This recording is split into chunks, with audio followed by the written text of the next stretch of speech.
Cyber হামলার আশঙ্কায় সব আইফোন ব্যবহারকারীর জন্য জরুরি নিরাপত্তা সতর্কতা জারি করেছে অ্যাপেল। পেগাসাসের মতো ক্ষতিকর মার্সেনারি স্পাইওয়্যারের মাধ্যমে এই হামলা চালানোর সম্ভাবনা রয়েছে।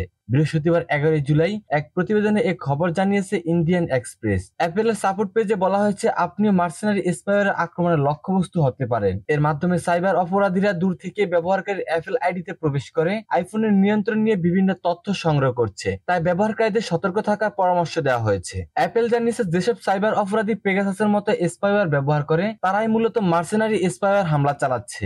এ ধরনের সাইবার আক্রমণের ঘটনা খুব কম দেখা যায়। সুনির্দিষ্ট ব্যক্তিদের লক্ষ্য করে এই হামলা চালানো হয়। টেকক্রাঞ্চের এক প্রতিবেদনে অ্যাপেলের কর্মকর্তারা বলছেন, কবে এই হামলা হতে পারে এমন কোনো সম্ভাব্য সময় জানানো হয়নি। অর্থাৎ সতর্কবার্তা ছাড়াই আইফোন ব্যবহারকারী এই হামলার শিকার হতে পারেন। বিশ্বব্যাপী নাগরিক সমাজ এবং বিরোধী দলের ক্ষতিগ্রস্তদের লক্ষ্য করে পেগাসাস বিস্তারের দীর্ঘ ধারাবাহিকতার মধ্যে সর্বশেষ হামলাগুলো সাম্প্রতিকতম হামলা। Hungary, Greece, Poland, Spain, Mexico, Bharat এবং অন্যান্য দেশগুলো সাম্প্রতিক বছরগুলোতে পেগাসাসের অপব্যবহারের বিরুদ্ধে লড়াই করেছে। স্পাইওয়্যার এমন একটি অ্যাপ যা ফোনে তথ্য চুরি করে হ্যাকারের কাছে পাঠাতে পারে। এর সাহায্যে নির্দিষ্ট ব্যক্তি অনলাইন বা দৈনন্দিন কার্যক্রমে নজরদারি করে থাকে সাইবার অপরাধী সহ বিভিন্ন ব্যক্তি বা প্রতিষ্ঠান।